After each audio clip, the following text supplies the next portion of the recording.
Hello everybody.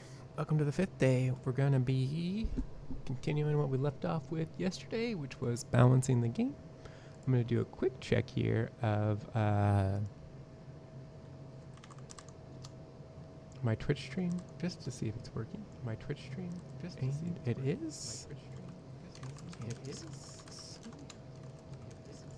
And I'm curious if that'll show up in chat.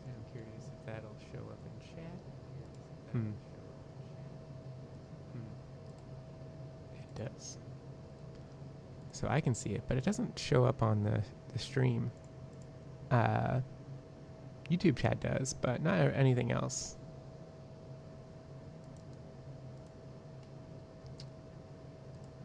So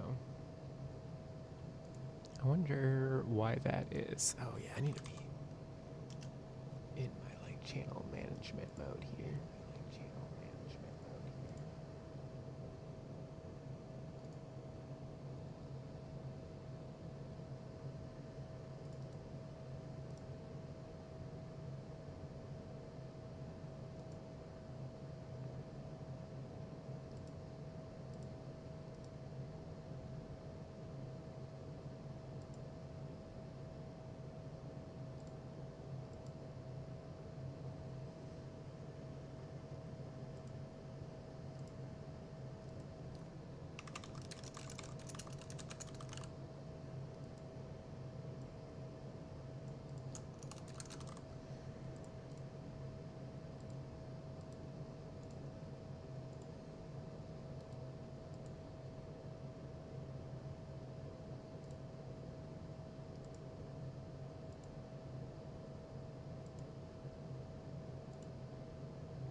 Real quick so his chat goes away.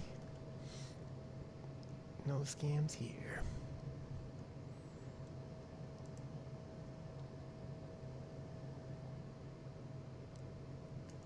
Alright, now that he's banned, we can get on with it. So the major problem we were having was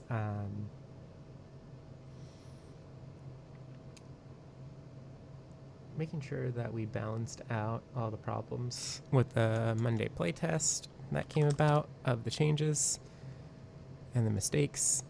And I thought about it more, and I definitely want the raccoon to be the first boss, so I'm gonna switch everything around so raccoon spawn first, and we have like a little raccoon mini boss, and then you fight the big guy. The big question that I still need to answer is I really wanted to put a monster in every stage that dropped an augment, but I don't want to use the same mini boss twice. I don't know if I make just like a slightly higher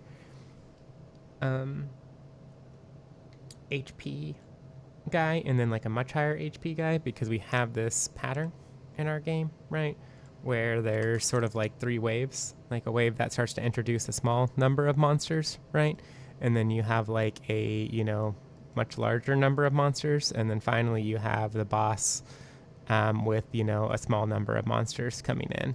So and this creates like a nice thing, but I need to put here we can put the mini boss really easily, but then the question is like what to put here, or to like switch the mini boss so he goes here, make him a lot weaker, and then figure out what we want to do here. So let's get to work on that.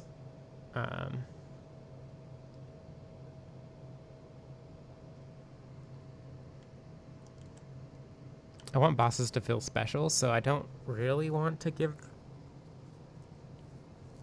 6 bosses per level, because with like 15-minute games, I think that's like a little bit intense. Like every 2 minutes a new boss is coming. Like a boss will be on your screen most of the time doing something special, and I think that that will kind of take away from like the tower defense and vampire survivor nature of it by making it more of like this boss defense game, which is not where we're aiming. So I need to come up with another solution for that. Hey Davina, welcome to the stream.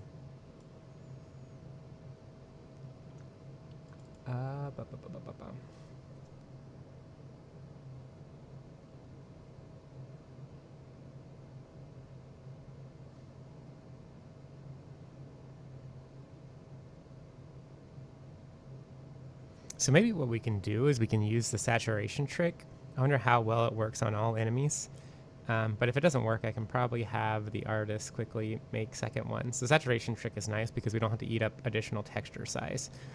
But what we could do is we could, for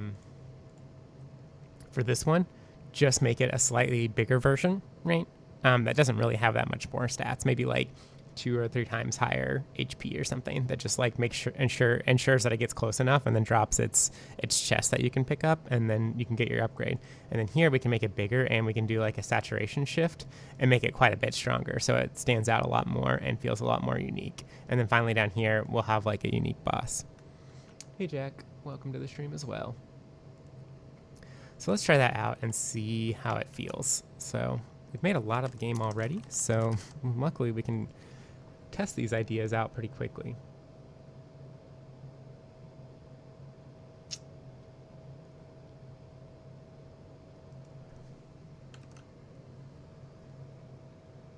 So I'm going to go ahead and I'm going to duplicate, which I don't normally advise people to do, but I want to be able to do this without worries that I lose information. And I might want to compare the old information with the new information and swap between them.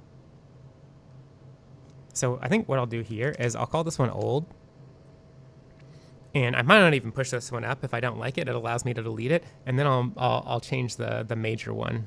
But now if I want to, I can always go and see what it used to be to try to calculate like the right number of monsters and the right number of HP.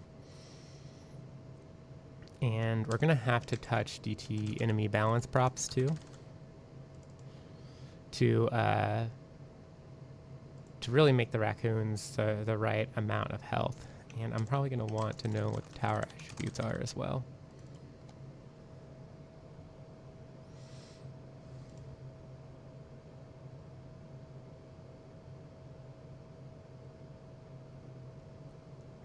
And so our default tower is this one, and it kind of has 45 damage with like 1500 range. It targets the closest target. But I think I might want it to tackle random targets to make it more reliable. It does 45 damage without any upgrades, so if I want you to be able to kill the raccoon, it can't really have more than 90 HP. Right now they have 1,000, and so that would be quite a significant drop in HP. How much health do the... By default, the rats had 100.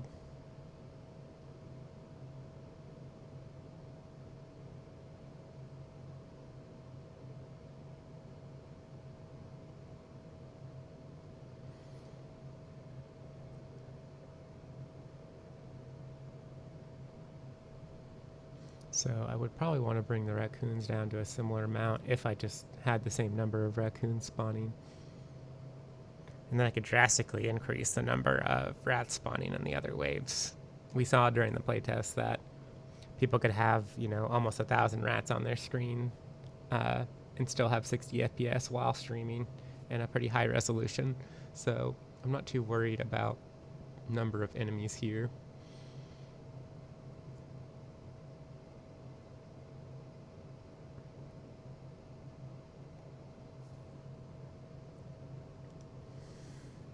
So all I had to do to make the first wave raccoons is just do this.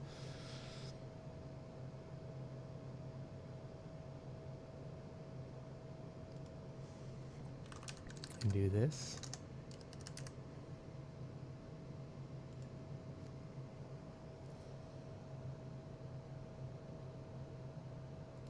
The other thing that's kind of interesting is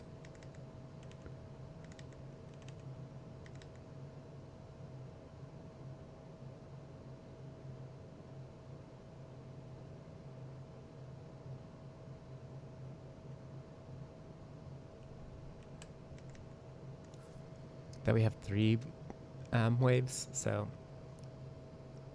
this will kind of be good here. So here we spawn 2 and we spawn 1 at a time, at a 40-degree angle. Point doesn't matter if the type isn't point. So they basically will pick two random like 40 degrees. I find 40 degrees is like too linear, so I'm going to up these to 60. Which I find to be much better for directional spawning without them kind of like feeling like they're walking too much in a line, but they're still obviously walking from the same direction. So I'm going to go ahead and bump them up.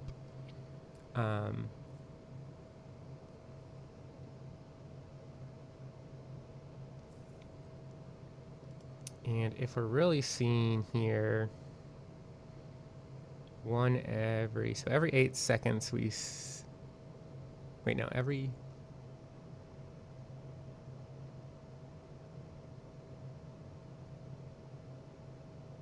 second. Okay, let's think about it in terms of how much HP we create per second as a way to balance. So before, if they were 100, this would create 33 HP a second, and this one would create 20. So we would put like 53 HP out on the map on a second, and that turned out to be like pretty good. So maybe what we do is we give them much higher HP than the rats, so the rats like feel a lot weaker, but we just make less of them.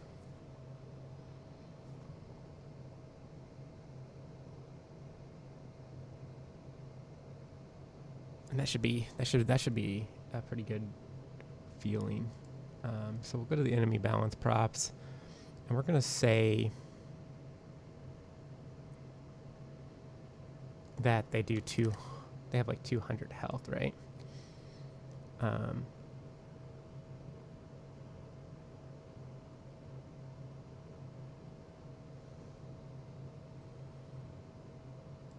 we'd really want to drop their base damage down. 50 is like absolutely ridiculous because they're like 2-shot towers, but I'd really like the game to get more into like your towers get attacked more often. So buying tower HP is good, and thinking about how much HP each tower has is more useful.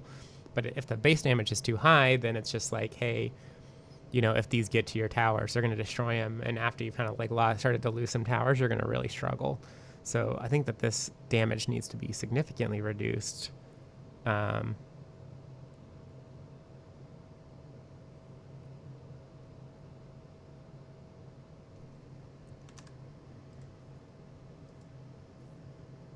And we need to think like, how many seconds after it's on the tower do I want it to kill a base one? And I think 10 seconds is not that bad. So it'll get there and it'll kind of like chunk. And 10 is high enough that it'll be noticeable. So I think that this will go off a lot better.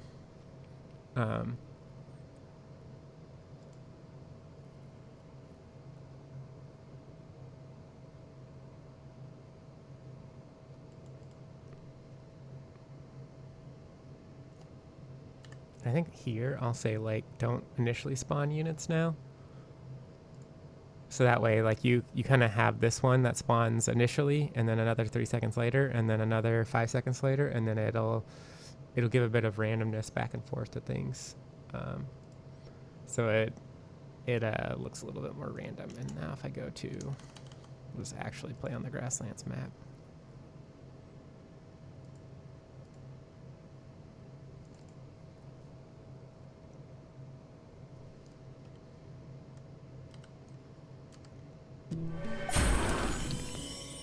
Oh, I need to see. Oh, I can't hit the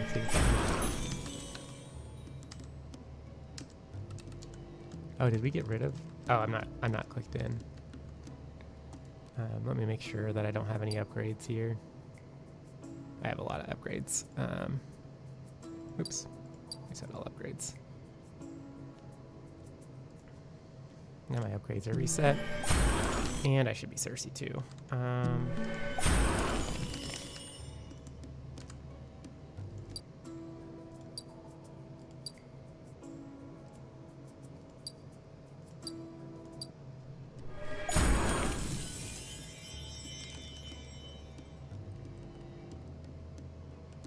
Oh, and I have like 10,000. Why do I have 10,000?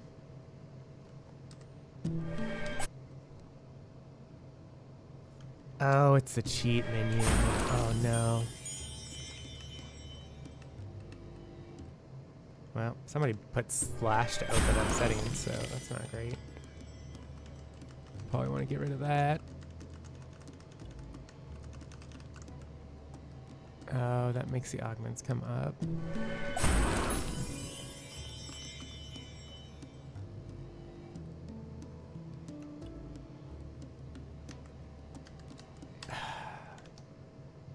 I forget what the cheat menu is. Let's see what we can do here.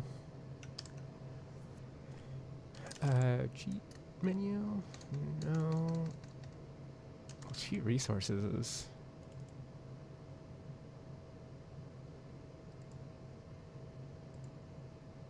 kind of interesting.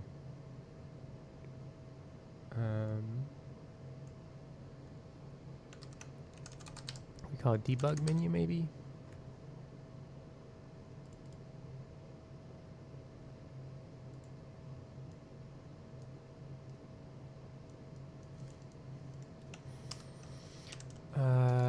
So we did not leave a comment here. Nope.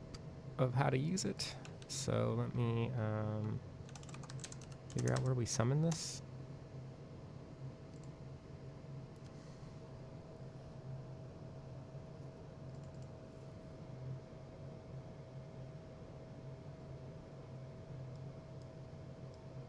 So there's open debug menu. Say you can press the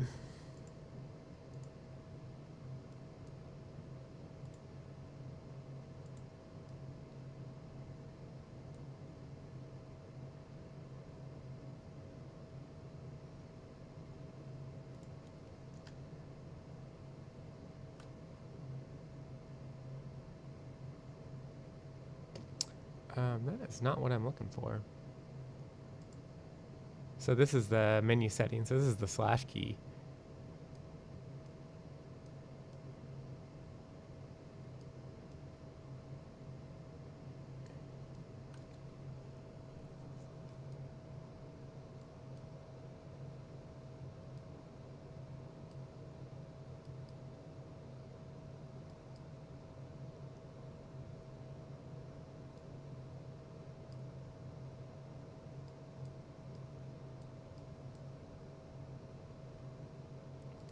So how do we make the debug menu pop open?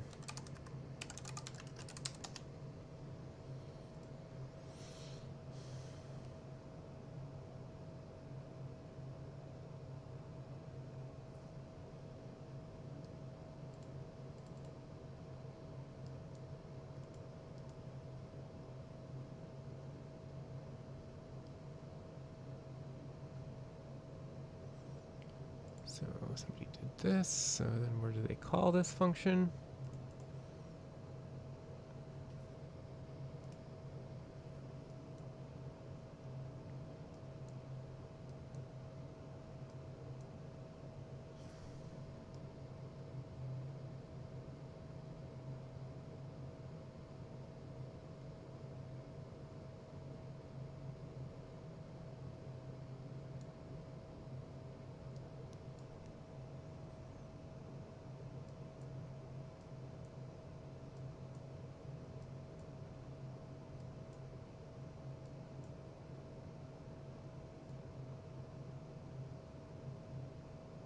So that's how it activates, and this is how it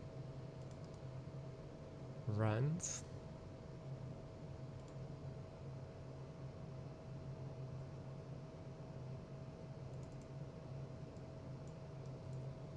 Somewhere we like create a function to make it run. How does it?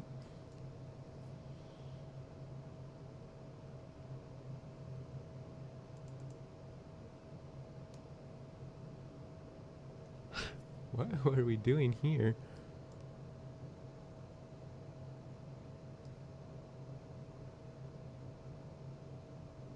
You press any key?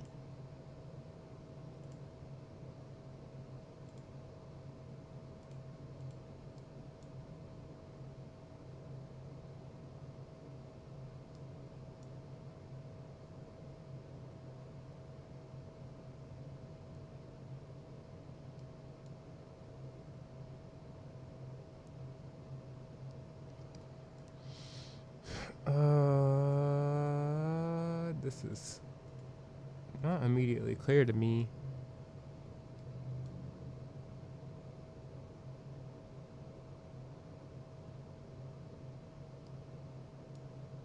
Activation hold time.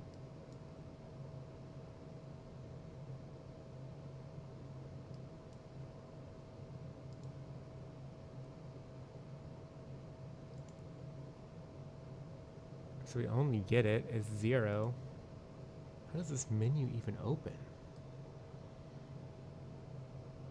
I mean, it seems to suggest just like pressing control should open it up, but I'm pretty sure, yeah, that does not work.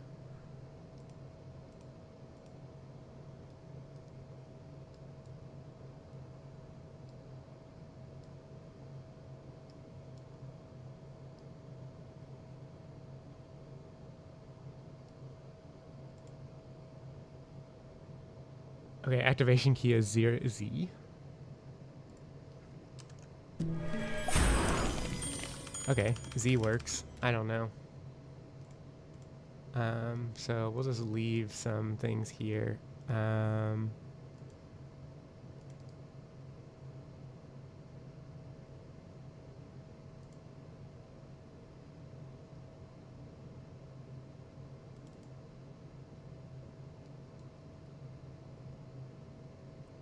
Yeah, I'm not sure. We'll just leave a comment here that says, like, you can turn on the debug menu by hitting the activation key, which is Z.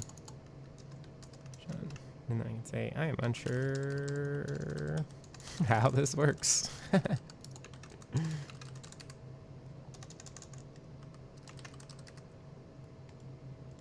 then, due to our style guide, I'll make the screen so people know that it tells you how this thing works. And I will go over to the debug menu, which is where people will probably first look to try to understand how the debug menu works and remember it, and leave a comment there.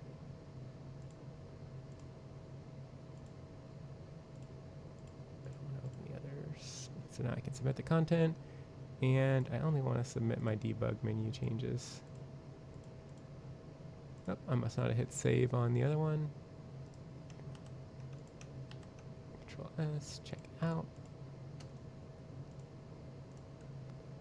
Now we can submit these. Now people can know how to open this menu if they forget. No, I don't want to keep adding comments. Make debug easier to remember. You need to hit the C key.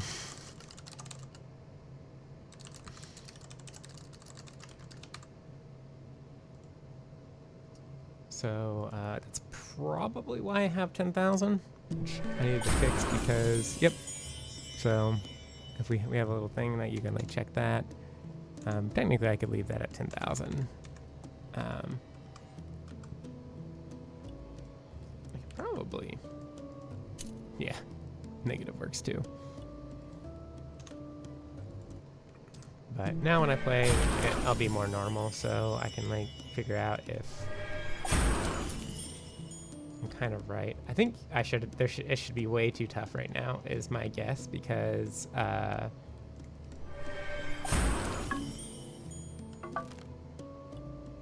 put basically double the HP out on the map that used to exist. So, start of the game, you're supposed to like go collect wood basically, and get the gold coins and build more of these for gathering.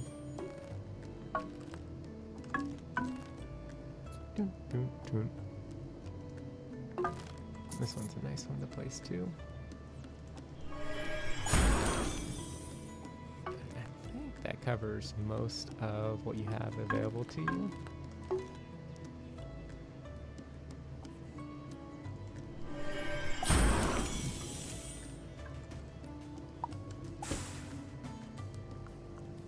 Huh. I don't see any raccoons yet, though.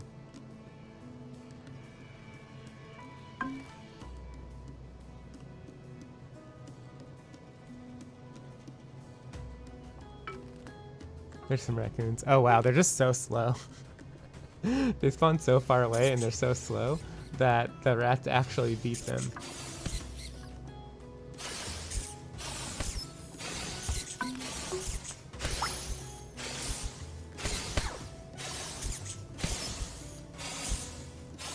You can see here that I don't quite have the strength that I need because it takes so many hits to beat them, even with Cersei's like bonus tower. So I am right there. But that does raise sort of a question of when we do the enemy.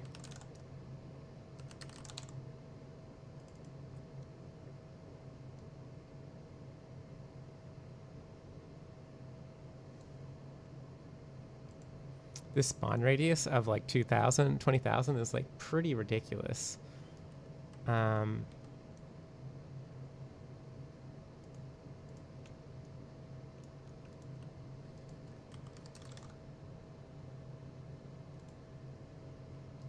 kind of actually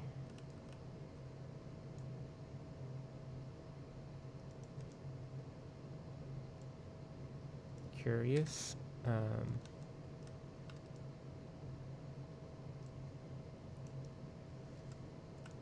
Because I'm pretty sure this goes to, if this goes to 0, 0, I can use, I can say the sphere radius is like 20,000. And get like a good understanding of like how far away things are spawning. And they're going like much farther than they need to spawn at. So we could probably like bring things in a bit so they don't spawn so far. But I don't want to get it too close because not every map is as small as this map. I think that the desert map is much, much bigger. So I think bringing it to 15,000 is a good idea. But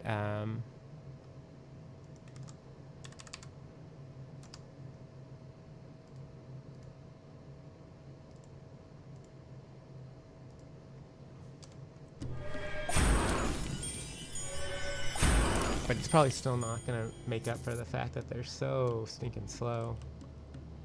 I wonder if I need to spawn slower, moving enemies closer. Other vampire survivors kind of get away with it because they're coming at the player, so they can just spawn them like slightly off your screen. And so they don't have to account for this. But I mean, I could write something that says like don't spawn them on the screen, and so like they'd spawn over here or something. But I think it would kind of give like a weird feeling to the game.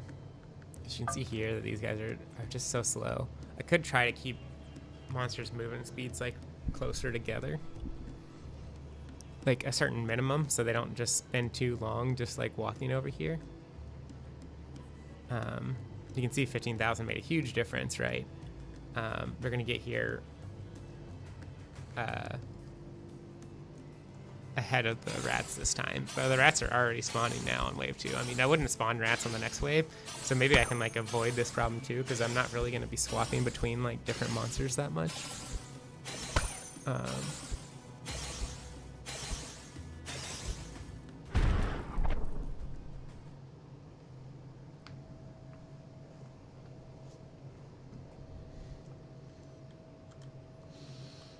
I wonder if each map needs a different spawn radius too, to just make it feel good, because, you know, if I had it just for this map, right, I'd just say that, like, you know, this was the spawn radius or something, and they basically spawn inside the walls and immediately walk out of them.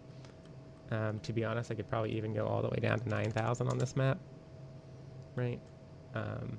And they could theoretically spawn right there, and that'd be a little bit weird, but that might make the waves like a little bit easier if you kind of knew that you were spawning them on the edge of the map. The other big question about this is it is kind of an assumption that the maps are different sizes. I'm not 100% sure that how different they are. So let's take a quick look at the desert. And we can put another spear down and like, this had a 9,000 spawn radius, right, at 0, 0.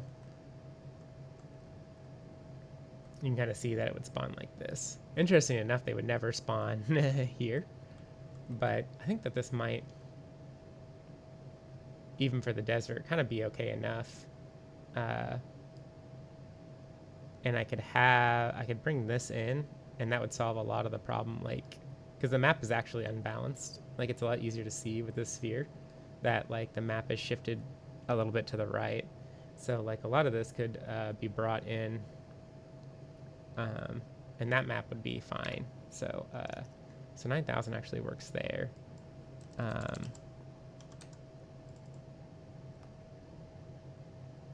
try the flooded forest.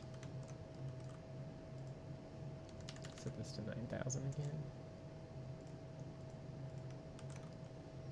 And flooded forest is pretty good. It actually moves to the bottom left instead. So I think a lot of this is actually like really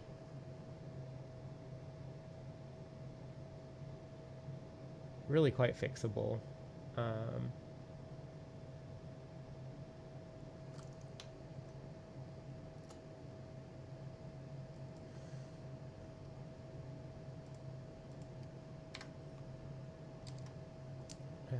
Ice map.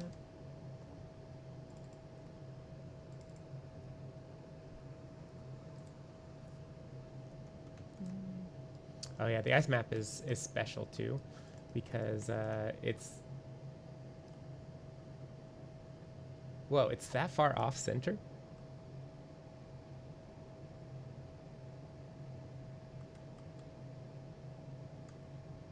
That's gonna cause problems even with like the old like 20,000, because it's gonna it's gonna just spawn. Yeah, that'll have to get fixed.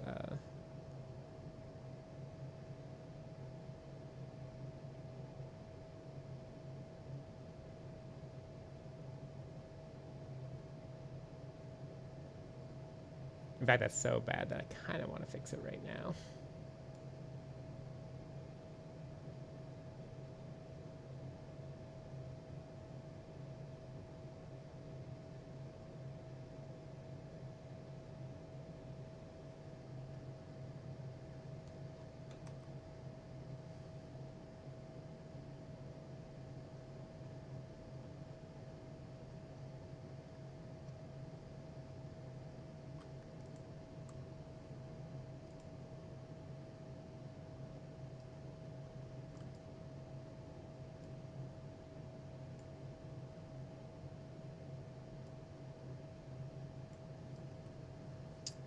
Of course, it doesn't let me just move everything.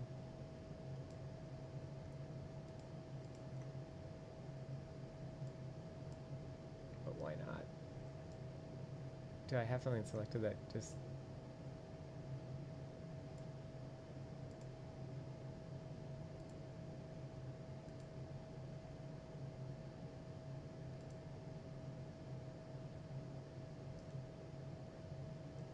Huh?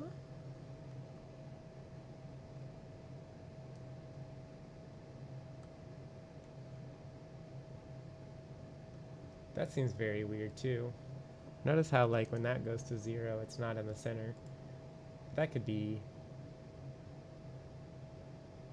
Yeah, that's not like relative location at all.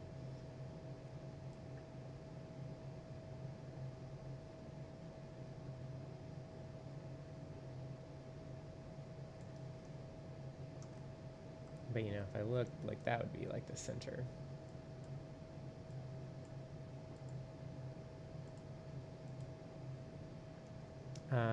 I'll let the map designer handle this instead of doing it myself.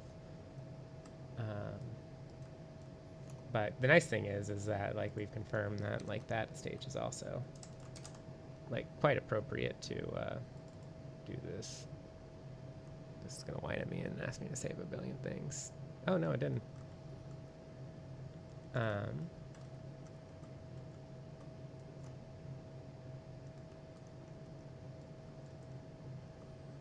This map is good enough, so don't worry about it there. And the beach is still in progress, so we don't even need to bother with that. But I guess I can double check too that the beach is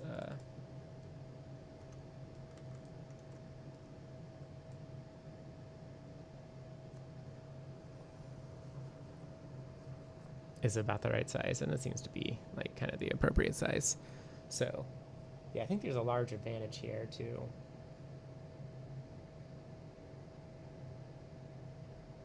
shrinking the size. Then we can slow the bosses down, and you'll still have time to react to the direction that the boss spawned in. But it won't be like a billion years for everything to get to you, and so the wave timers will kind of match up with the waves a little bit better. I think we want to like remove the wave timers anyway, because they're kind of like confusing and a misnomer, unless we figure out a better way to tell players like, hey, like this is just kind of like what's spawning right now, and you'll have to deal with them.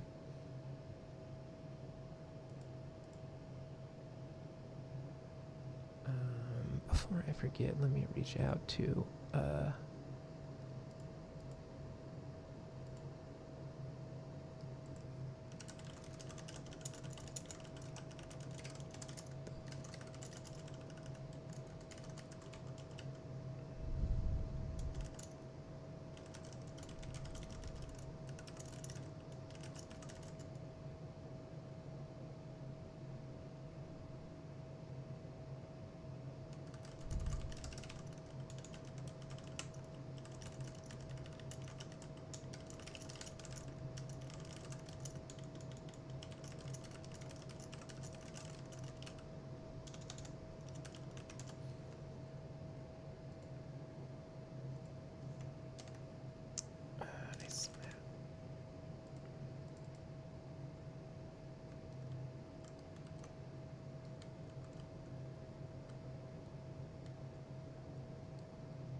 and you can see here the ice map is like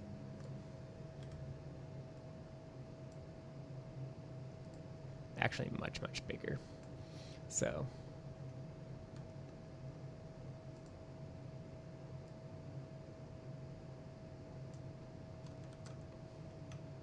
let me make my arrow bigger.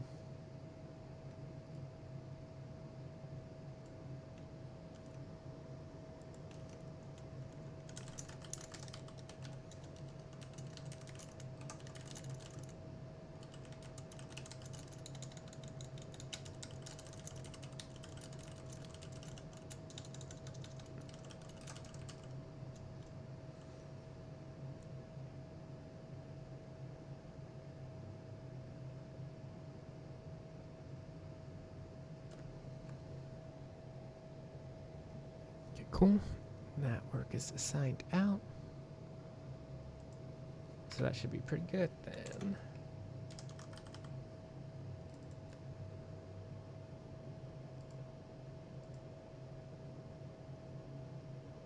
So this can drop like all the way down to 9,000.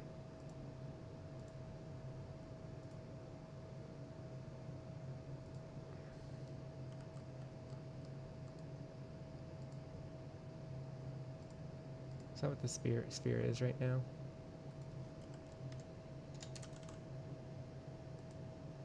Yeah. Now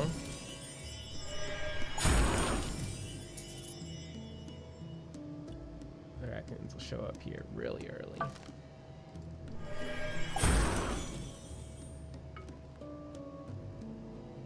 Because they have less than half the distance to go than they did before.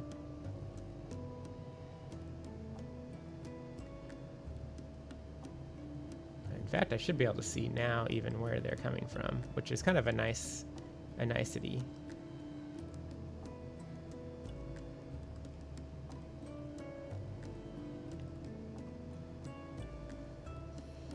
Kind of the other interesting thing is that I didn't think about was like slower movement speed enemies like tend to bunch up more.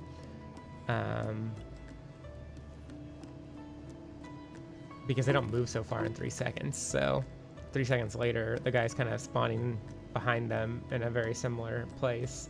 And so it'll kind of naturally make them spawn up more. So I think like slower moving enemies also kind of get this advantage too, where I can put more spawn time between them and give them more health. And it'll still feel like they're coming in at the same rate as other things, even though they are definitely not. So, which is a factor I did not think of until I just tested it just now.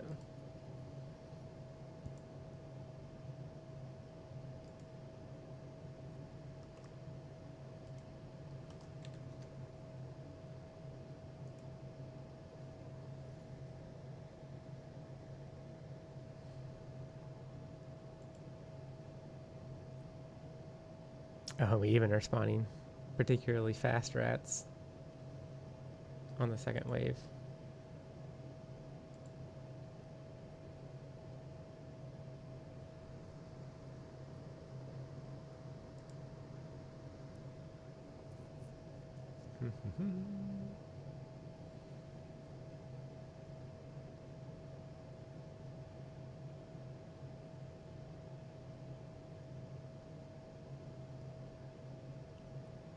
I think fast rats even have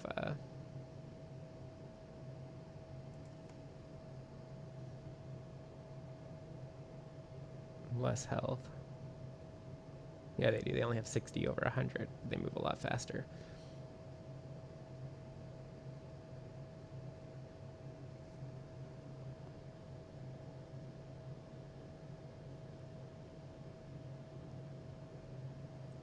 I would kind of let people to understand what's coming up in sort of the future like wave circle arcs. So I probably do want to spawn rats and other enemies in to keep things a little bit fresh, like a little bit ahead of time. But I probably want to keep them like very light in number. So you're still encouraged to tailor your towers towards the current arc quite aggressively until you're so overpowered that you just want to prepare for future waves right off the bat.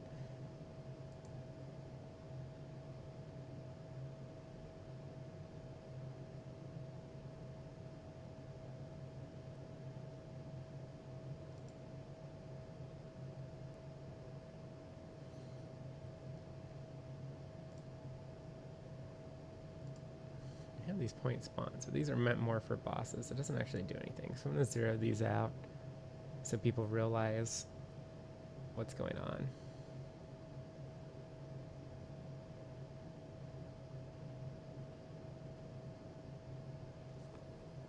So wave 1, kind of a small amount, give you lots of time. Wave 2, really start to increase the number of raccoons that are spawning.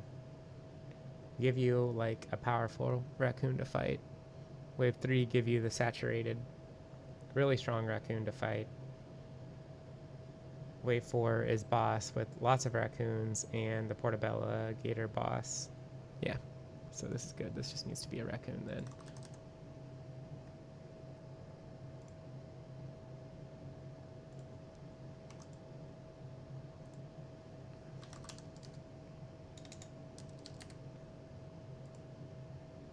We're just going to multiply all these numbers by 2.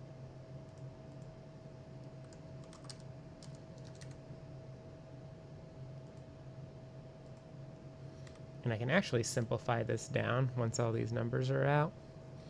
Because if we want to spawn from 360, there's no reason to like create separate groups. Oh, these are directional.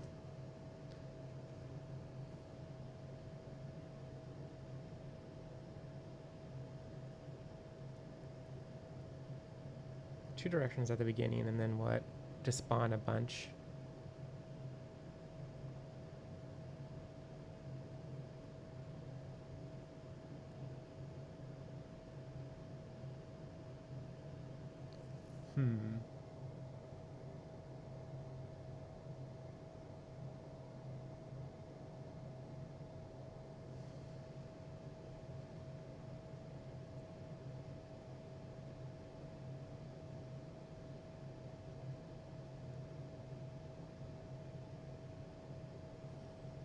And this would be like the raccoon augment, which is what I really need to do. And I can't remember if...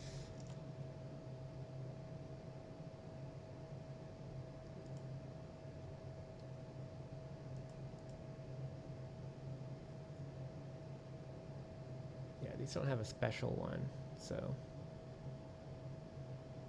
Basically just create a new enemy class. Tell it that it's an augment one and drop a raccoon in there.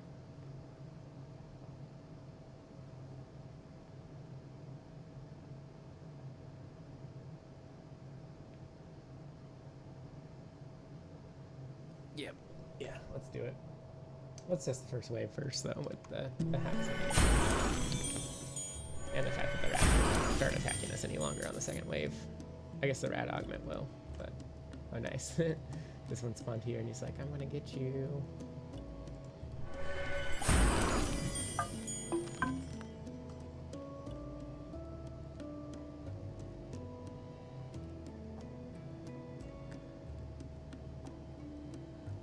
These guys aren't really a threat at all.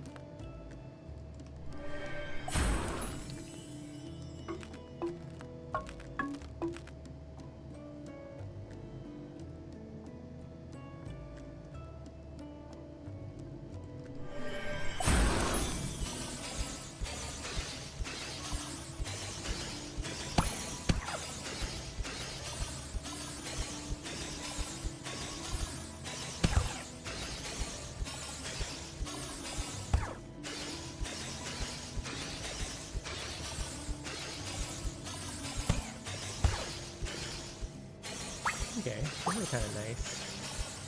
Feels a little bit of threat without like too much threat.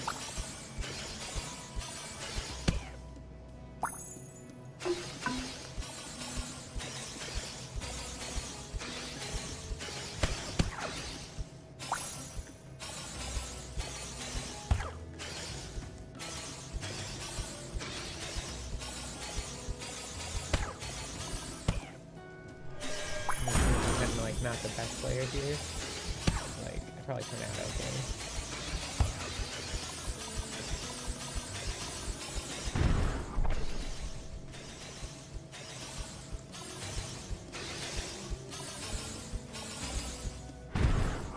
That guy's gonna have way too much HP though. And then I kind of lose to him. And then that's good. And then the big problem here is, yeah, I don't know how to solve this one. It's like they're gonna fight me and they're so slow that like I can run around here and like if you don't really understand what's going on in the game, it's gonna like take forever for you to die. Like you could just run almost infinitely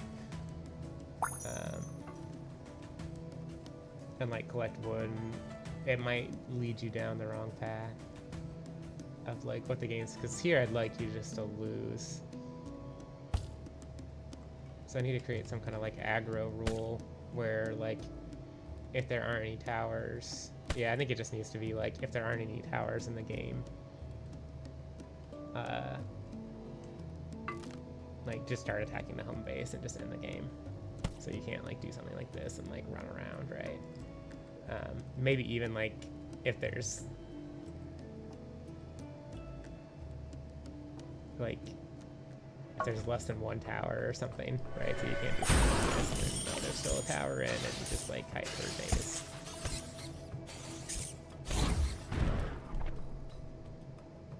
Overall, we got a lot of what we wanted in the first one. So the first wave is pretty good. The rat seems a little bit too strong, so that's like a little bit more HP probably. Well, I don't know. I can't see his HP. Wonder how hard it would be to just steal just the boss HP part out of the BP boss. Bosses are like a little bit overloaded with like network timers and special attacks and things like that.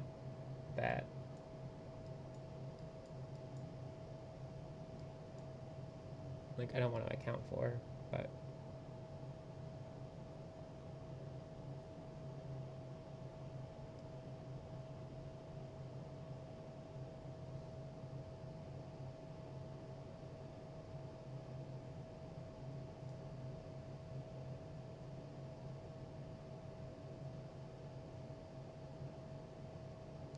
this is bad. We need to get the display name.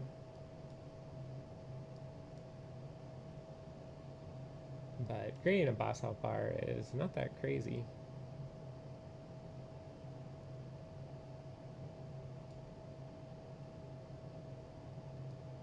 It's funny that like we do this. I can move this over to the game state so like the bosses don't do it, and instead they just get the game state's boss health bar and add to it. And that would clean that up a lot. You'd never have to worry about this case basically, because this boss health would just be part of the HUD. It also helped people like find it and view it when they were designing for it too.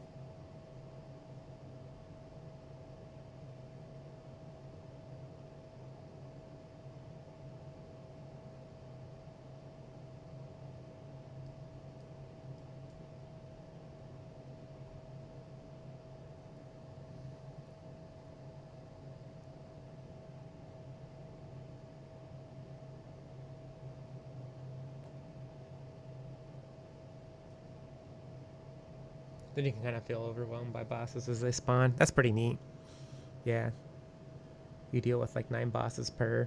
They kind of stack up, and you're trying to like beat the bosses, but you know that the elites and the mini bosses aren't really that challenging compared to the major bosses. So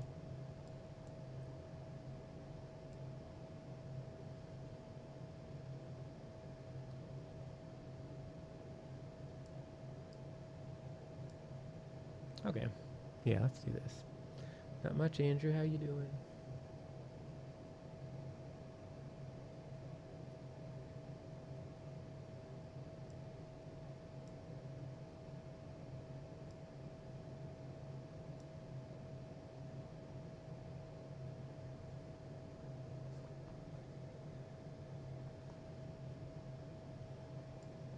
I wonder if these widgets, like actually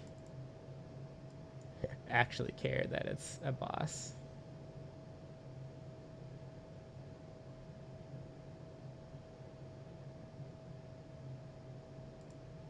Oh, okay, cool. He can pass here because he does the translation.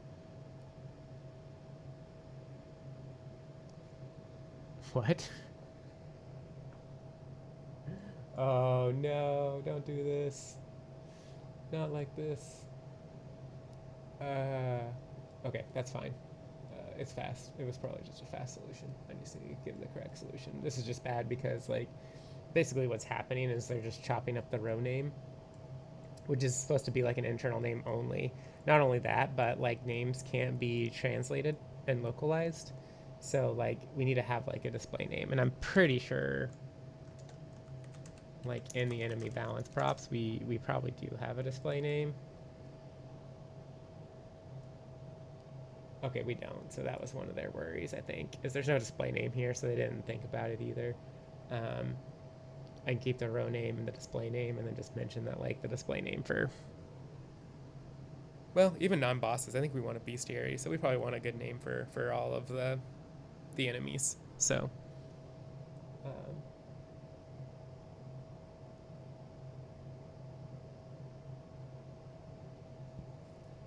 so that's something to be done too, but one thing at a time.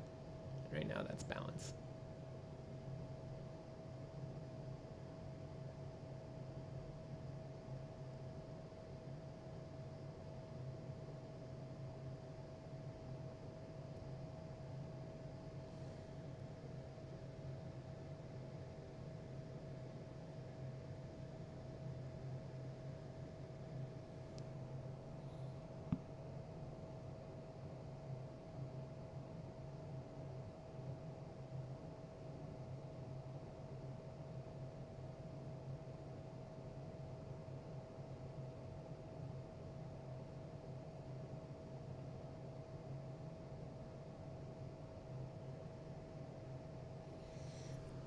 So I'm kind of thinking that like I don't really like inheritance, but I think it's good in this case. I was trying to decide if I wanted to move around uh, inheritance, but I think maybe basically taking this logic, um,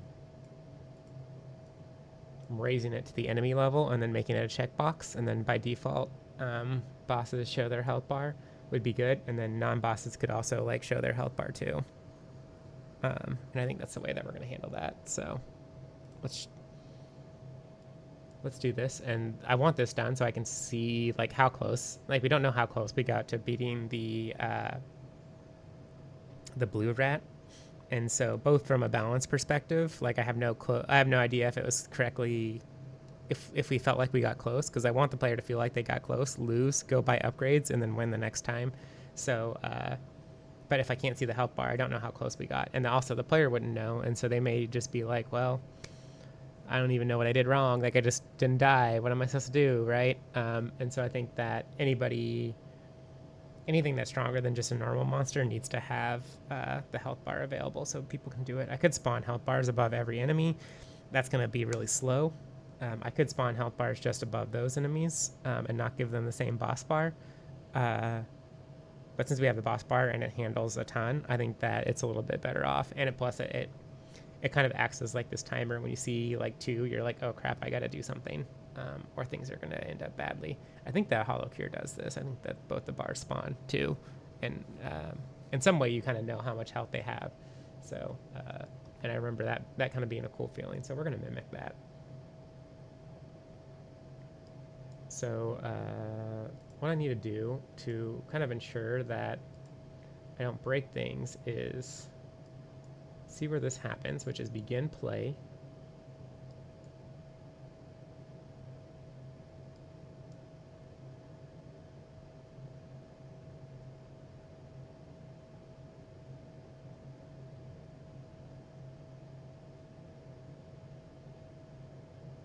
Oh, we wouldn't even be able to look for top level only too here, which probably significantly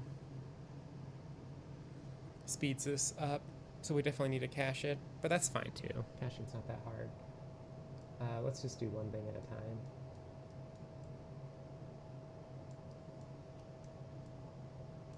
So first we're going to take this out of bosses, right? And we're going to go to enemies, right?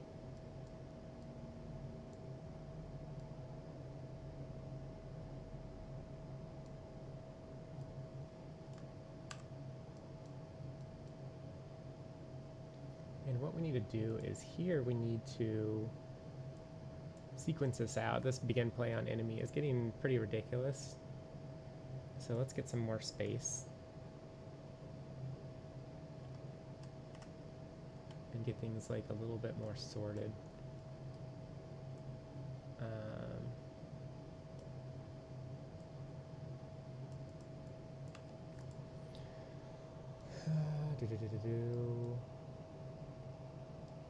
Set of materials. That's like more aggro stuff, so what we can do here is we can kind of like sequence some of this and maybe wrapping these up into more functions now that we're farther along.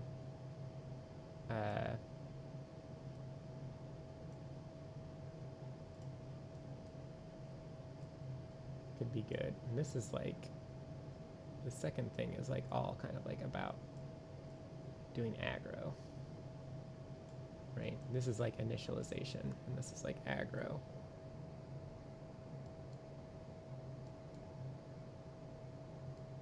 And then this is like setting up all the timers.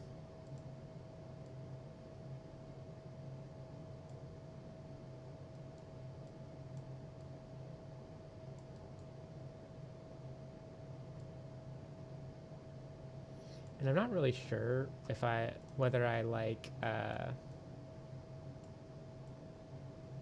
sequences on kind of these big classes like this, or if I would rather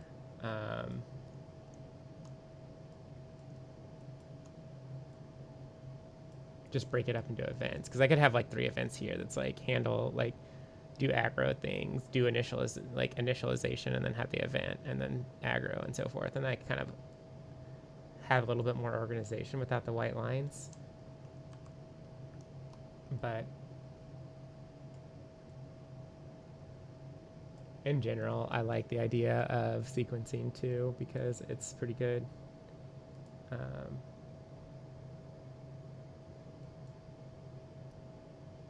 So then here, this is where we would add that thing that we copied, and that this would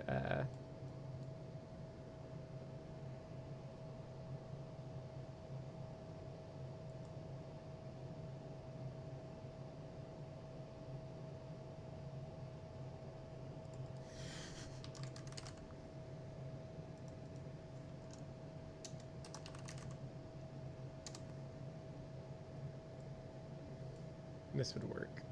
So we'll actually pass the row name along. I don't know why we tried to use the scene achievement name.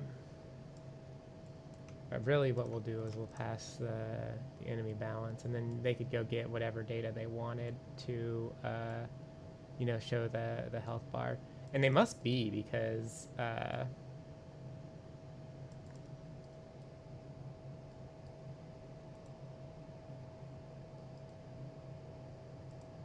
create update that variable. That should work.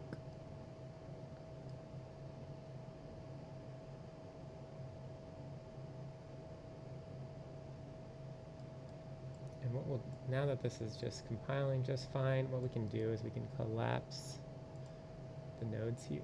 Nope, that's not what I wanted. I wanted to collapse to a function. We'll collapse to a function here. We'll say right,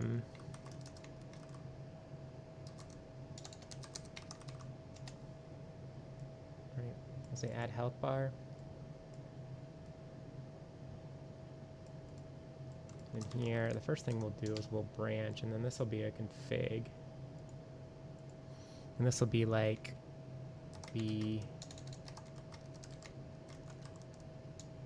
we'll say create health bar or something. And I think people will kind of like decide whether we show the big red health bar often on special enemies like bosses. Right?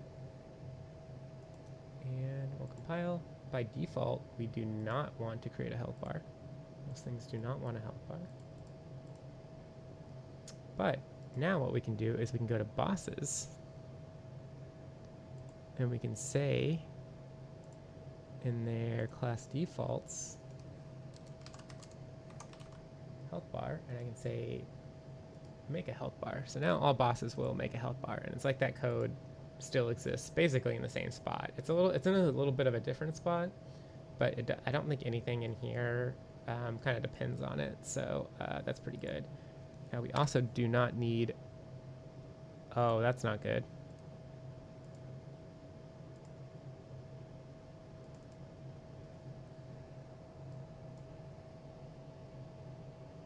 Oh.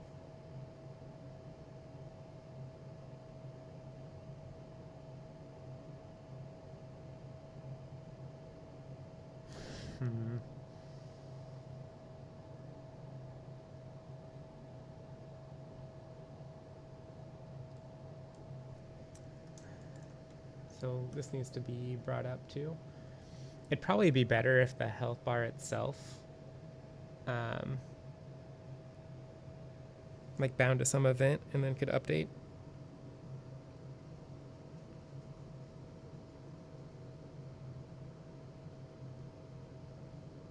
But this isn't too bad. It's pretty readable too. So I think I don't want to get too much in the weeds.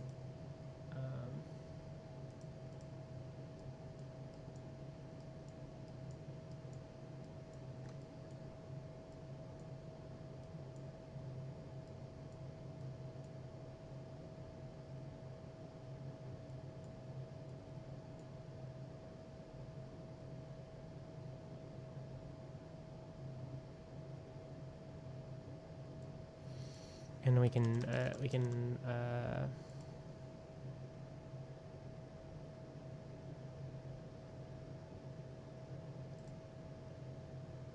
set this to be a config value, I think, a little bit.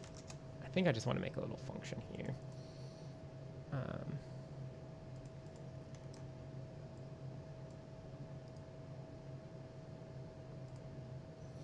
And we can call this like update health bar, right?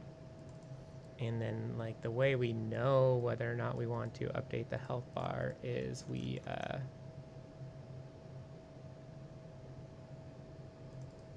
get the health widget, right? And if this is valid, right? If we actually made one, then we can update the health bar.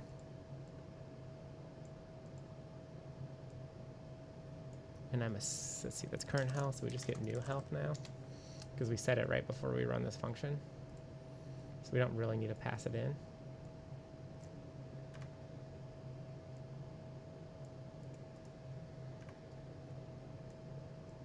And this code should essentially do the exact same thing.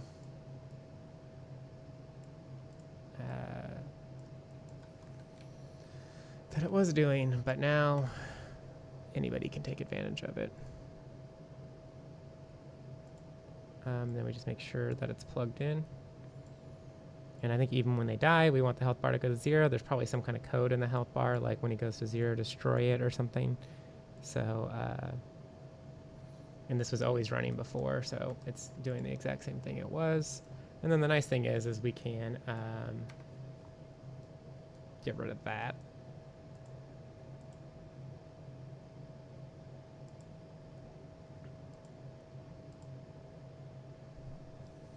And that should work. We just grab any boss. Now, like the Rat King. And if everything's right, Rat King's name is still there. You can see that its name is different now, but I'm kind of worried about that, so we're going to fix that next.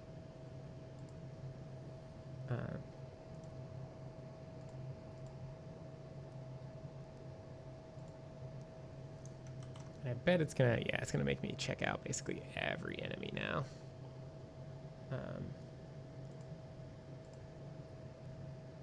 So we're gonna submit and say,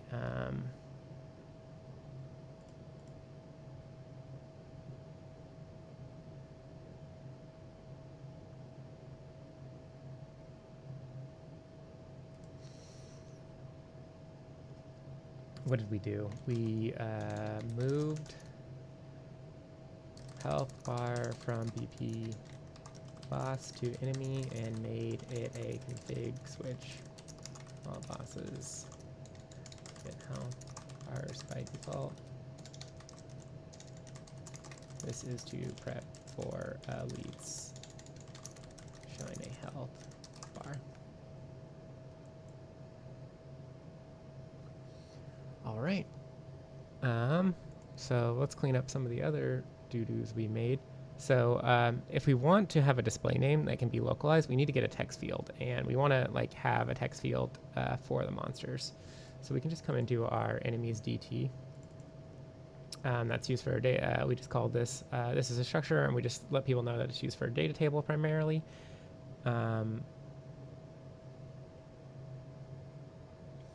What we can do here is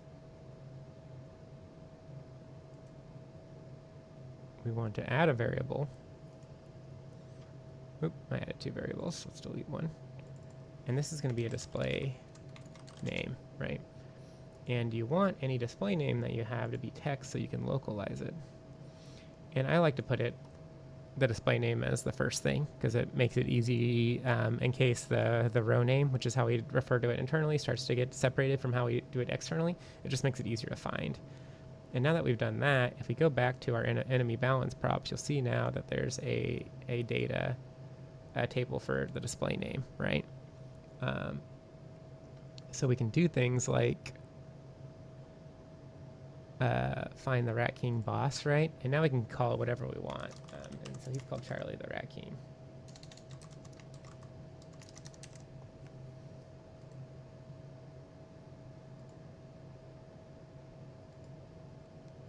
And what that lets us do is we don't want the container.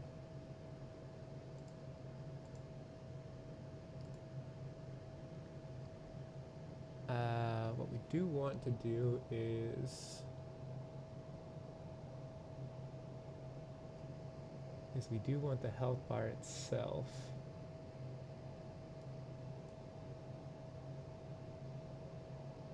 Do I not have it up? Okay, well, an enemy. This will probably take me to the thing.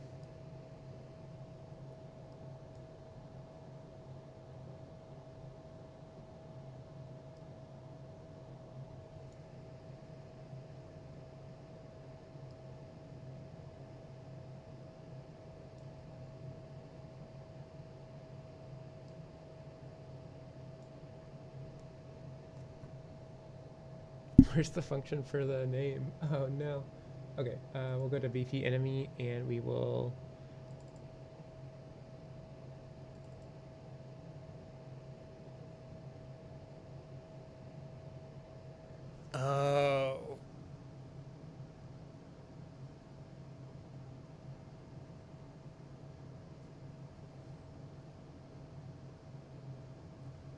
What?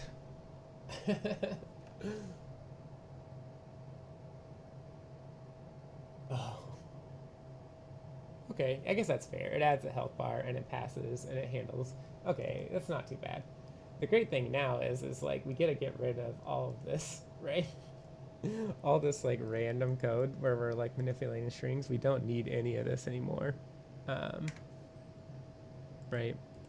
Um, and it's gonna be so simple now. Like we're just gonna get data,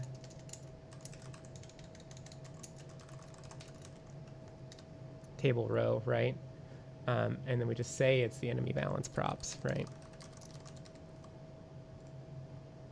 And we break this, and we're gonna get the display name right here. Boom, boom, boom, right? And then if here, we're gonna say no enemy balance props row, right? And now,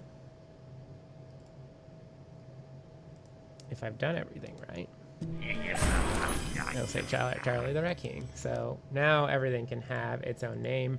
We'll start to encourage that. I can have the lore and our artist decide what the names are for things that are a little bit less clear, right? And so now,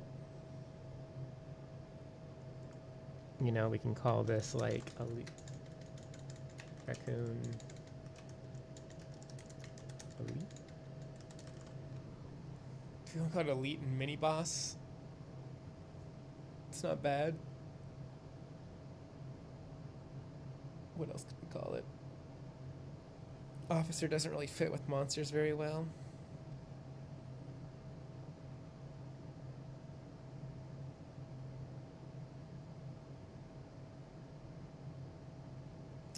Is there a way we can make it like more alchemic?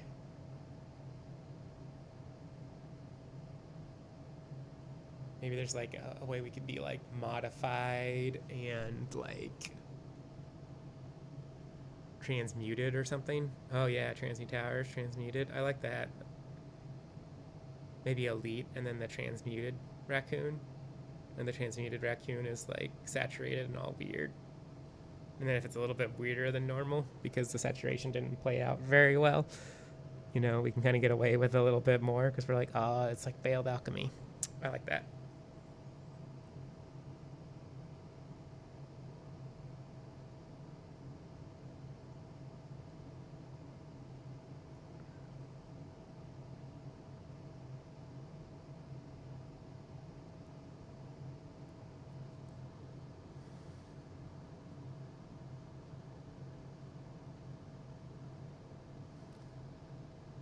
Transmuted's pretty good.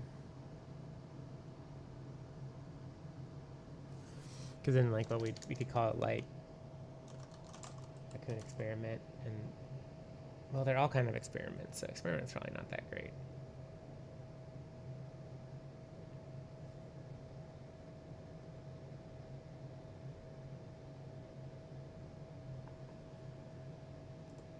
Let's just, like, look up, like, alchemy terms.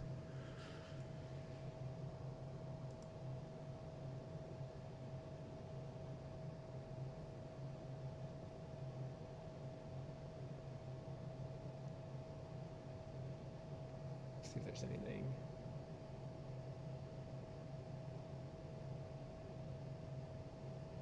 That just speaks to me.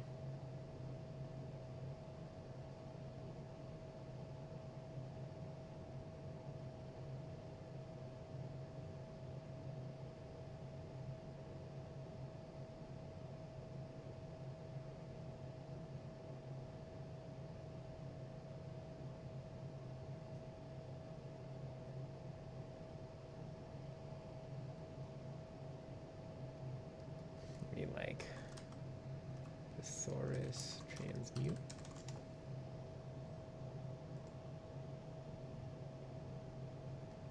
Ooh, altered is pretty good.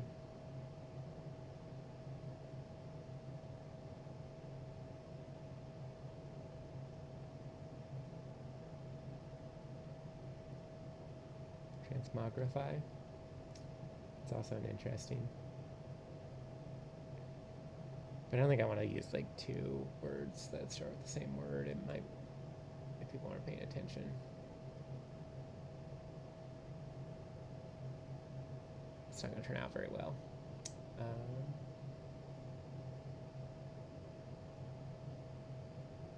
I like alter. Like altered raccoon, transmuted raccoon. I think that could work out really well.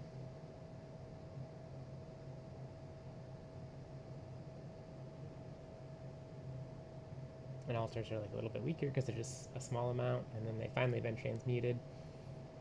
It plays with TransmuTowers. It gives more alchemy in the game. Now the real question is, now the next question is how do I want it to look? Because like what we could do is like our raccoon elites could be like raccoon altered, you know, it could be dash altered, it could be altered raccoon.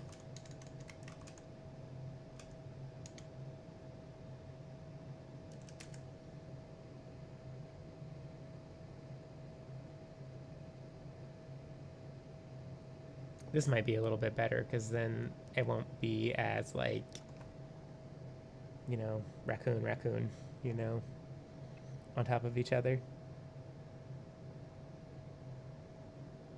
So I think I like this idea. Yeah. That it's like this altered raccoon, right?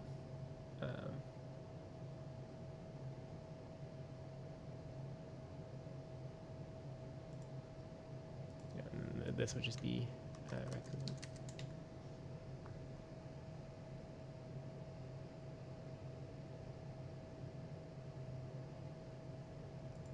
And this would be like transmuted raccoon.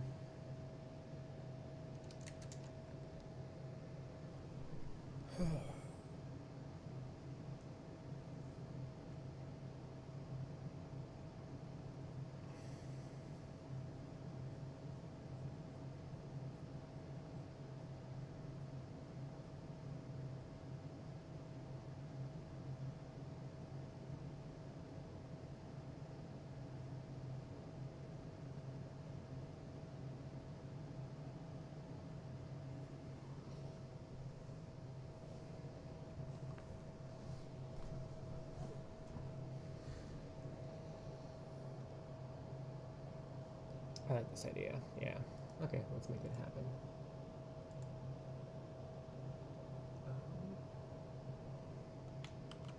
So let's save everything here.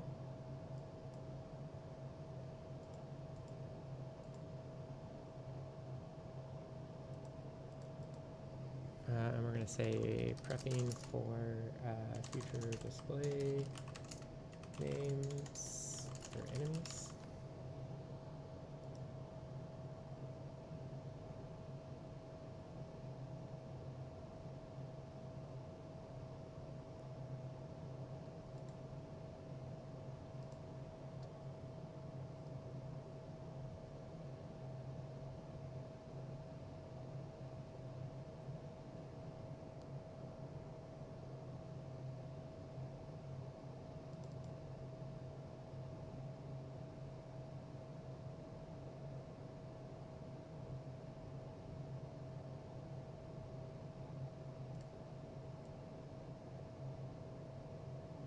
Me, that's cool.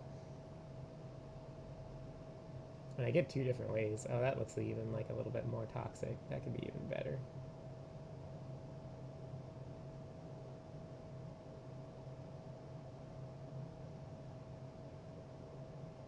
I think he's very poisonous. Yeah, we'll probably go that direction.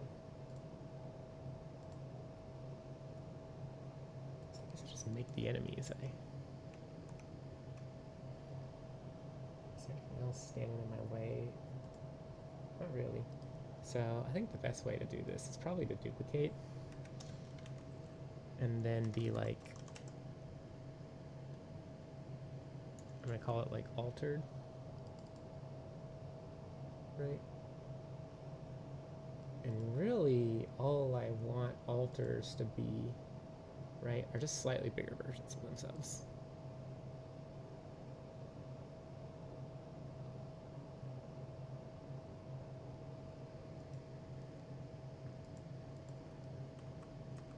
So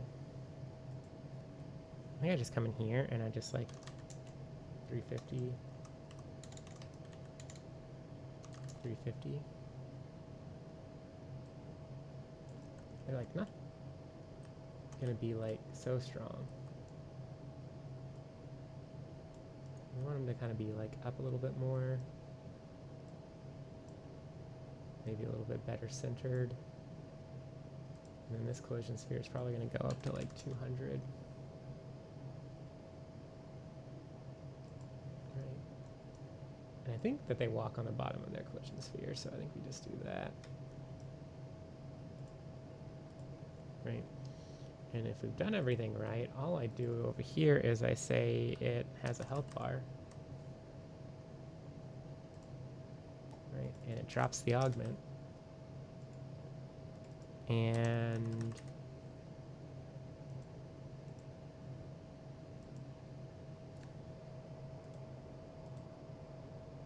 did we name them with 2 C's? Oh, we did. Oh my gosh.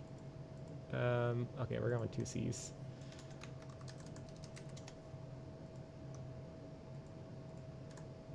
Everywhere.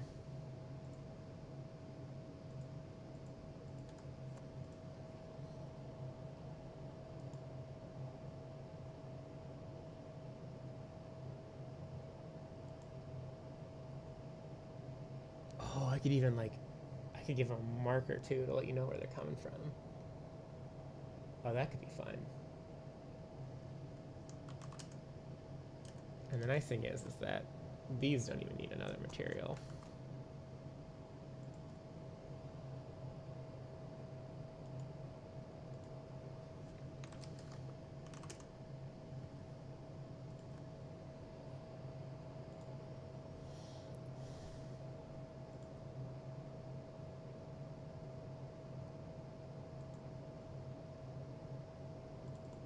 This is recommended.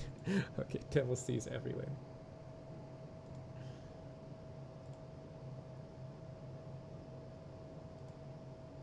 So the way we tie these together is like this raccoon. I don't even remember if it's case sensitive. Okay, it doesn't. I got their case right anyway. So this guy should work now. And to be honest, he doesn't really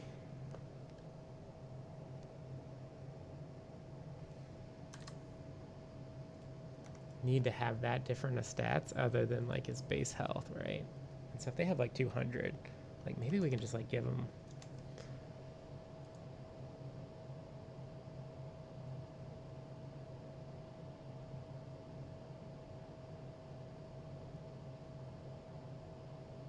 this guy had 2,000 and that seemed to be like okay, but I don't know how close we were. So maybe we just maybe just 10 times more health.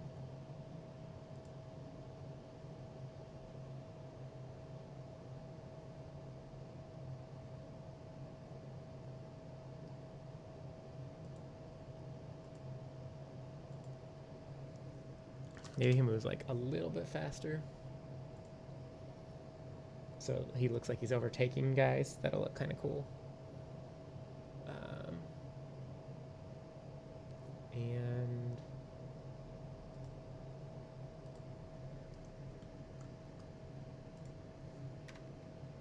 let's try to put him on a map.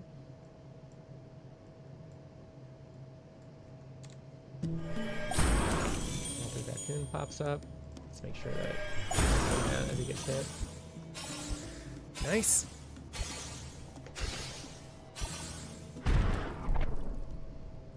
He doesn't bounce when he attacks.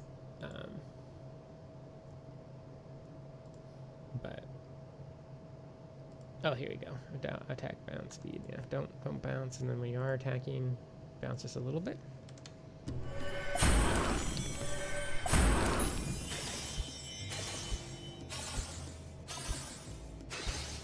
that seems completely unnoticeable. Does this value even matter anymore?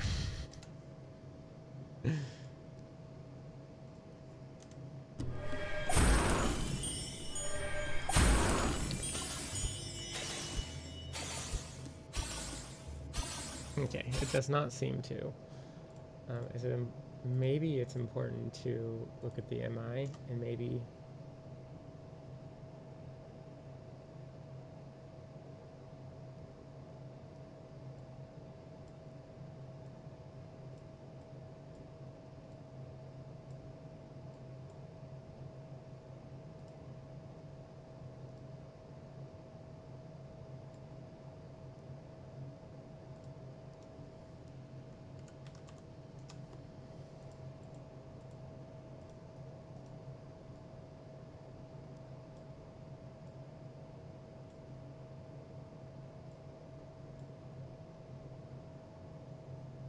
Okay, like 7 seems like pretty fun.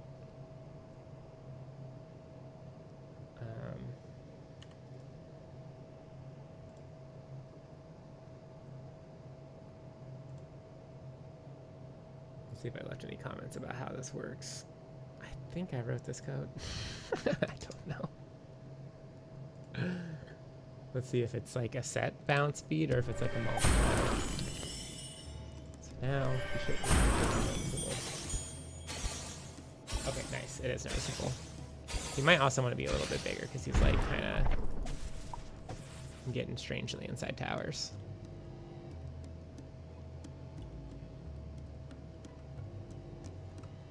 So.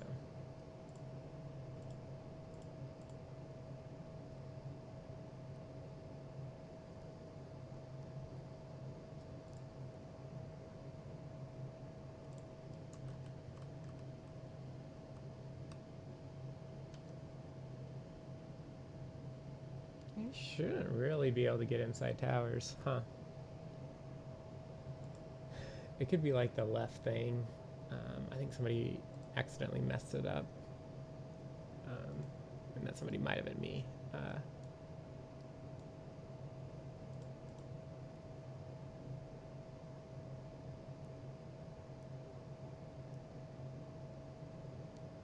So I think that like maybe...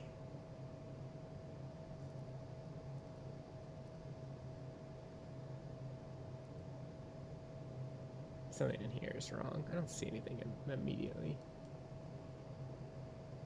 I'll fix some of this while I'm here.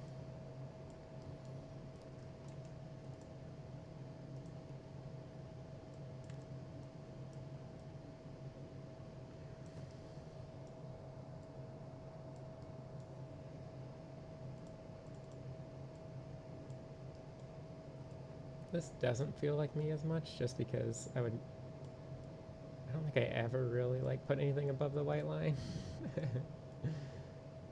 So, but it could have been me.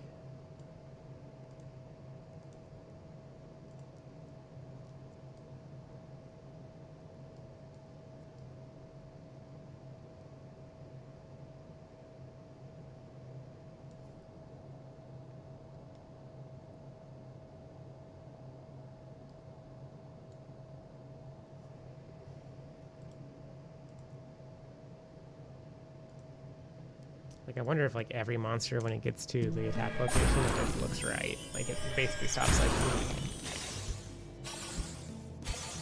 Oh, yeah. That's kind of the problem with this, too, is, like, I probably want to put the ball around his face, because the ball's at his center, right? So when he looks at things, it looks, he thinks that he's looking from the center of his body.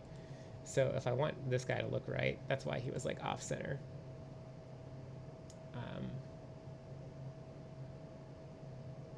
If I want this guy to look right, he's going to need to...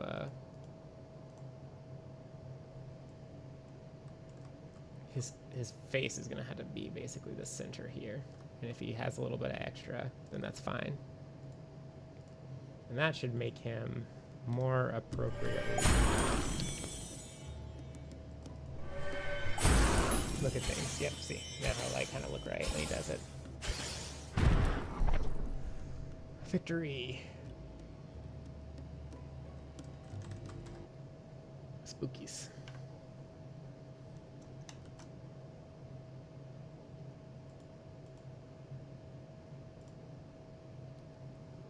Let's get rid of the skull too. Save everything, check that out.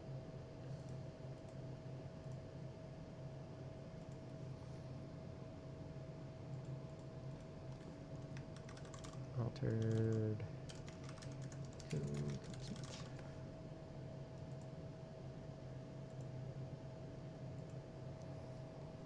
And now that that's complete, we just go to the wave pool, right? Where the rat thing augment is, and then we look for the altered raccoon here.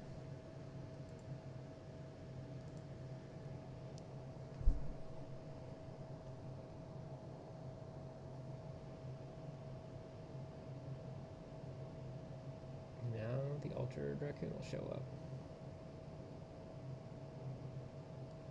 And then here we'll want the more raccoons, and we will summon the transmuted one. So let's go ahead and make that one.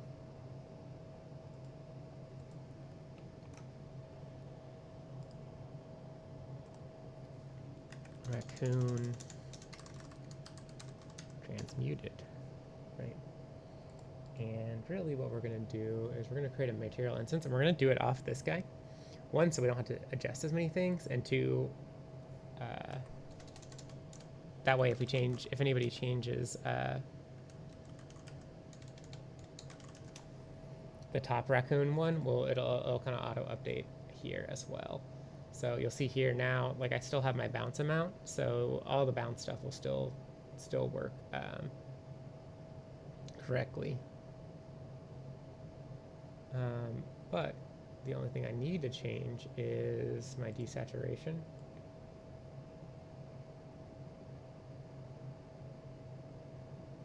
And we're just gonna like desaturate until we think it looks good. That's like maybe a little bit too much. That feels good.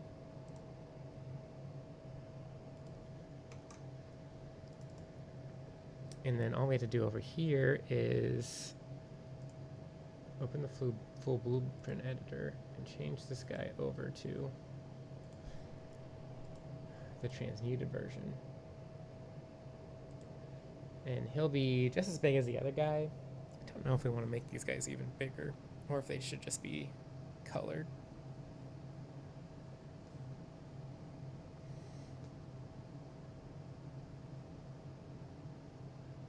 I think I'll just go with coloring for now. And give them a little bit. And then we have to make the DT enemy balance props. We can duplicate the row. One weird thing about this is like, and I did it, is if you use your scroll wheel, there's a bug where like you can't reposition it. So you have to like move it and then scroll wheel and then move it again. Very annoying. And so we're going to call this guy Raccoon Transmuted, right? And then we just had to say transmuted here. And we could probably give this guy like 4,000 health.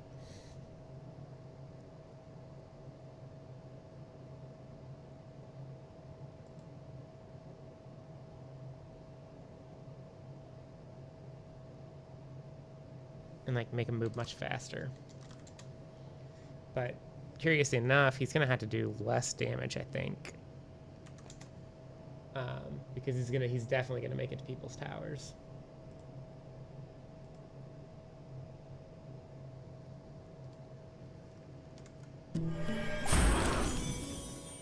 And oops. Then the last step that we have to do is we need this to match the balance prop rows here.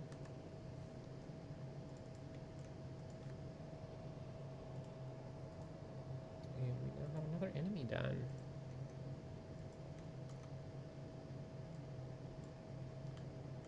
As always, we test.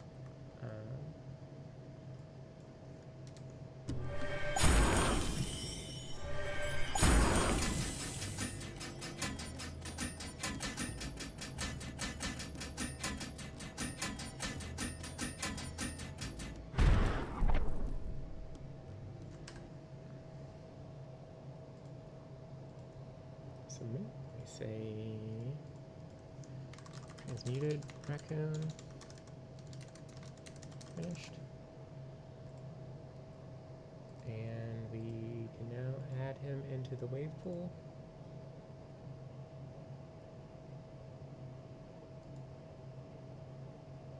Oh, this is the old one. The new one. And this will be the transmuted guy.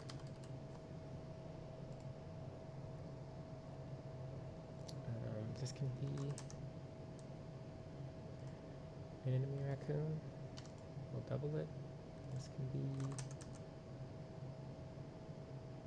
an enemy raccoon. We'll double it. This one.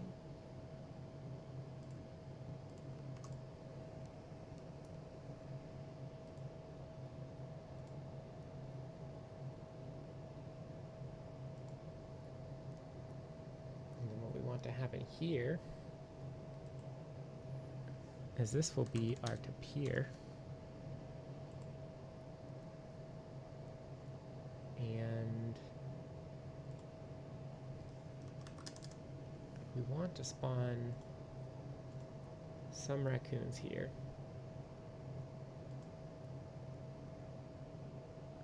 We don't want a ton, but mostly what we're trying to do here is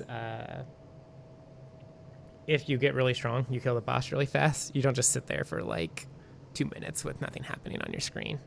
People swore up and down to me that the game was broken. But then, like, when we actually go do it, it's clearly not broken. And it's just that they killed the boss, like, instantly. Because they had, like, a super long-range tower that just, like, one-shot the boss or something. That's the other thing that we have to be careful of, is now that we're letting people, like, shoot really, really far, if the enemies are off the screen, there's nothing that there's no max range that stops the towers from shooting people off the screen, so you could kill somebody and not be able to pick up the thing because it died off screen. I might want to, like, set the max range of towers to, like, 5,000 or something.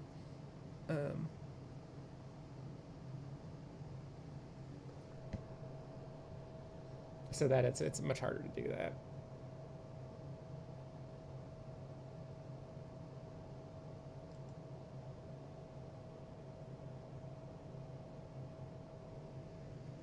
So 25,000 seems pretty insane.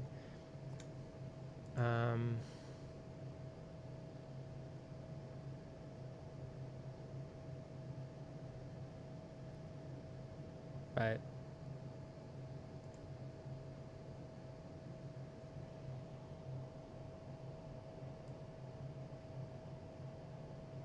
this guy is going to become basically that boss.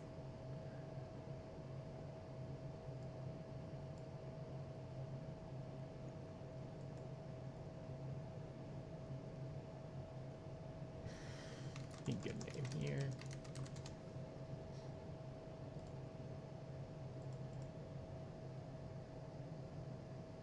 But yeah, so now this boss will spawn.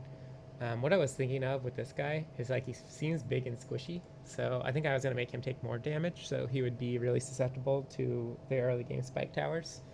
And that could be a way for you to lose, because maybe I only let you unlock the spike tower, like, when you kill the raccoon mini-boss, or maybe I only let you unlock the spike tower after you've killed this guy once, and then you use it on him, and you're like, oh, he's trivial if I add a spike tower. That's something that I've been kind of playing with a little bit. But he's kind of like this big guy that kind of, like, hulks towards your base, and I think I want to encourage you to build, like, fast attacking towers. So building soul towers is going to be definitely the wrong move during the raccoon phase as you're, like, building through. You wouldn't want to build those towers. You'd want primarily magic and or spike towers. Spike towers might be good if I do give this guy negative armor, and you want to pick, like, attack speed augments to better beat this guy.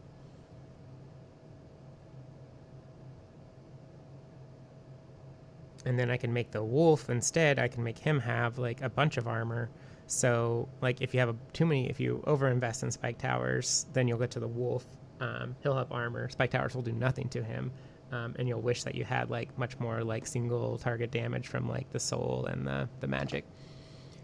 I think that'll be pretty good. But yep, that's the idea. But it's a little bit after 5, so I think I'm going to call it here and go chat actually with one of the engineers on the project and show him what I've done and get his thoughts. So thank you everybody who watched today. Oh, answer me, you freak. Uh-oh. I don't work in Blender. And I have no idea how to get into the animation business. I'm more of like a producer and an engineer. I'm not a very good artist. But I would recommend, if you're trying to get into gaming and you're still here, Constituent, is to find a team that'll let you work for free that you think is going to launch a game, like actually ship a game. So maybe a team that's starting on its second game, or a team that launched a very small project onto Steam, because most teams never ever launch a game or even get to something that you can like put in a portfolio or anything. And so what you're really going to want to do is get your name on some stuff. You can also just make them by yourself if you feel confident in that. But if you don't want to do any programming or something, you're going to have to find somebody to pair with to get those things done. You can just kind of like give models to people and get in the credits, but I don't think that helps as much as like really fully understanding what it takes to launch a game and working closely with a team. And I think if you have that experience, 1, you'll get contacts, and then 2, you'll be able to speak to like what it actually takes to release a game inside of interviews, and I think that can help a lot. And this game's name is TransmuTowers. It is not published yet, but you can wishlist it on Steam. It's transmu, like transmutation, and then tower, so it's a Vampire Survivors tower defense. And it will be our 3rd game released to Steam. And so you can see here the game, and you can see me streaming. I should probably open this chat up in case anybody's ever here. But oh, there's 2 people watching. I wonder if one's me or if it's 2 other people. But hey, Anthony, if you're still there, I saw your chat now. I'll try to do better about getting that on. It doesn't show up in my OBS apparently, like my Twitch and my YouTube chats do. But hopefully that answered your question, Constituent, and wish you all the best.